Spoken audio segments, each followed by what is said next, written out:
Hai, salam sejahtera semua. Terima kasih kepada peminat-peminat setia saya yang telah melanggan dan telah mengikuti channel ini dari pertama sampailah hari ini.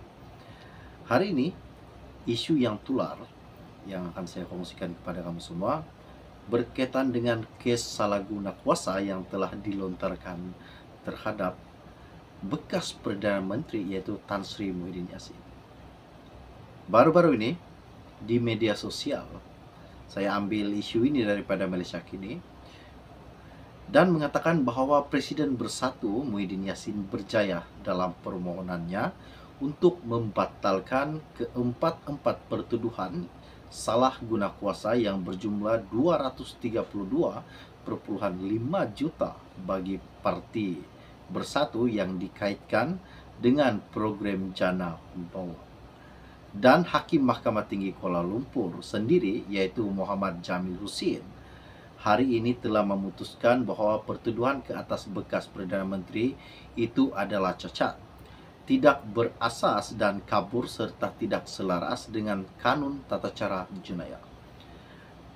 Dan seperti yang telah kita tahu bahawa di dalam salah satu ucapan Perdana Menteri Anwar Ibrahim mengatakan bahawa Bersatu terpelit dalam kes rasuah dan pengubahan dan segalanya. Namun yang mengejutkan lagi hari ini, di mana bekas Perdana Menteri Presiden Bersatu Muhyiddin Yassin dikatakan telah pun dibebaskan dan dilepaskan daripada empat pertuduhan yang dilontarkan terhadap beliau sejumlah 232,5 juta yang dikaitkan dengan program Jana Wibawa. Dan katanya hakim juga, pertuduhan itu tidak mendedahkan butiran-butiran yang amat mencukupi mengenai kesalahan yang telah didakwa mengikut Akta SPRM 2009. Dan justru itu juga tertuduh tidak dapat menyediakan arahan selanjutnya kepada peguam yang mewakili beliau. Dan oleh itu juga mahkamah membenarkan permohonan pemohon yaitu Muhyiddin Yassin untuk membatalkan keempat pertuduhan berkenaan. Dan dengan itu pemohon telah pun dilepaskan dan dibebaskan, kata Hakim Mahkamah yaitu Muhammad Jamil Husin. Ini amat rasmi ya, saya dapat baru-baru saja. Dan selesai saja PRN 6 negeri yang telah pun berakhir baru-baru ini yang diadakan pada Sabtu lepas, mengatakan di dalam salah satu ucapan beliau yaitu Muhyiddin Yassin mengatakan bahwa ini salah satu petanda bahwa golongan-golongan Melayu, rakyat-rakyat Melayu masih memerlukan PM.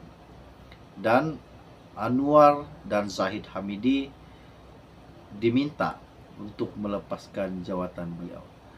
Adakah kena mengena dengan PRN dan dengan PRU? Pasti ramai yang tertanya-tanya.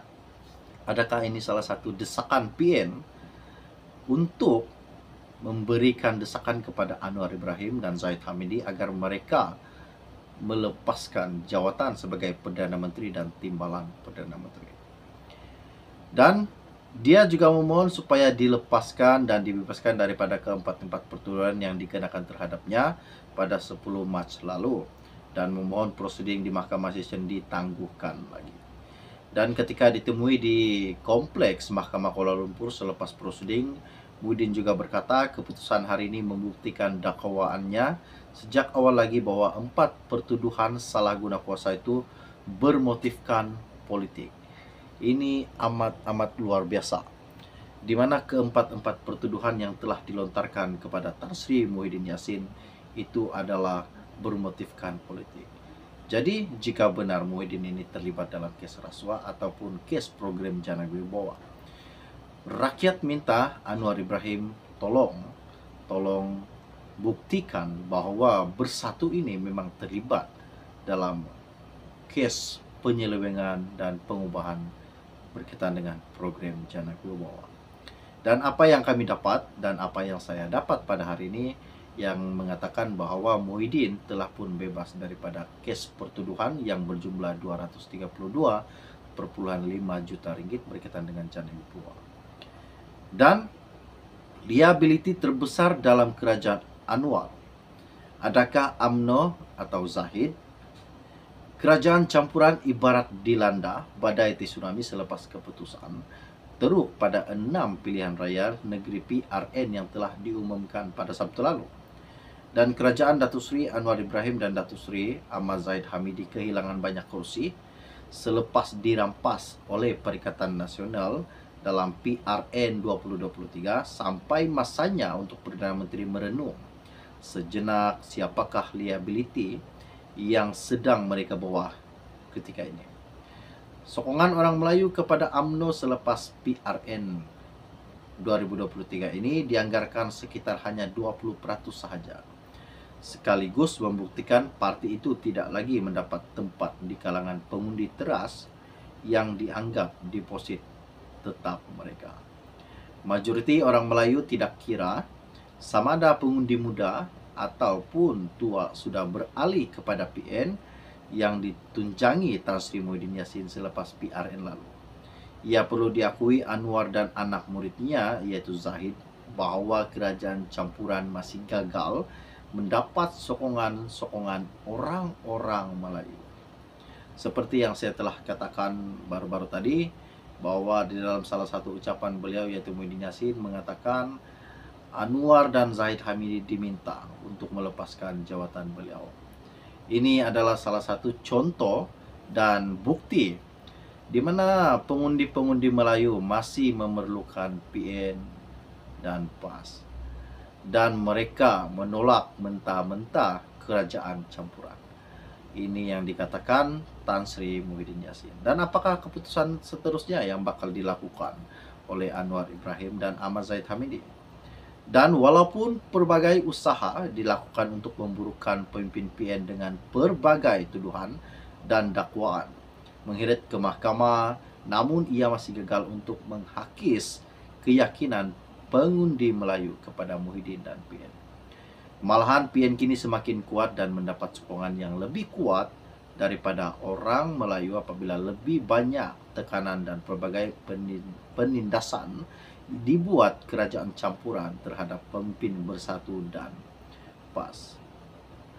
Dan orang Melayu sudah menggunakan proses demokrasi sebagai referendum kepada kerajaan campuran dan kini terpulang sama ada mereka mahu menerimanya ataupun memekakkan telinga seakan-akan tidak ada apa-apa yang telah berlaku. Wow, ini amat-amat luar biasa yang dikatakan di salah satu isu yang saya ambil daripada Agenda Daily.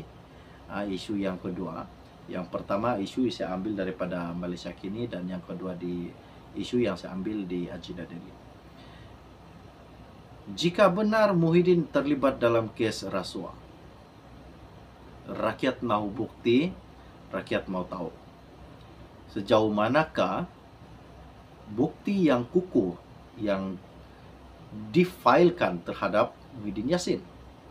Seperti yang tular baru-baru ini, sebentar saja tadi, di laman sosial yang mengatakan bahawa Muhyiddin telah pun dibebaskan dan dilepaskan daripada keempat-empat pertuduhan yang telah pun dilontarkan terhadap beliau berkaitan dengan 232,5 juta ringgit yang dikatakan Bersatu terlibat dalam kes penyelewengan berkaitan dengan program Jana Wibawa. Namun di dalam media hari ini mengatakan bahawa Muhyiddin dibebaskan dan dilepaskan. Coba mana-mana penyokong-penyokong Muhyiddin ataupun penyokong-penyokong Anwar, Anda boleh komen di dalam channel ini, nyatakan dan tolong berikan mengapa Muhyiddin dibebaskan sedangkan Anwar Ibrahim telah pun mengatakan bahwa Muhyiddin ini bahwa Bersatu ini terlibat dalam kes penyelewengan. Tinggalkan komen Anda. Setakat sekian info ringkas dari saya untuk Anda. Kita akan berjumpa lagi. Salam jumpa dan salam kenal. Bye-bye.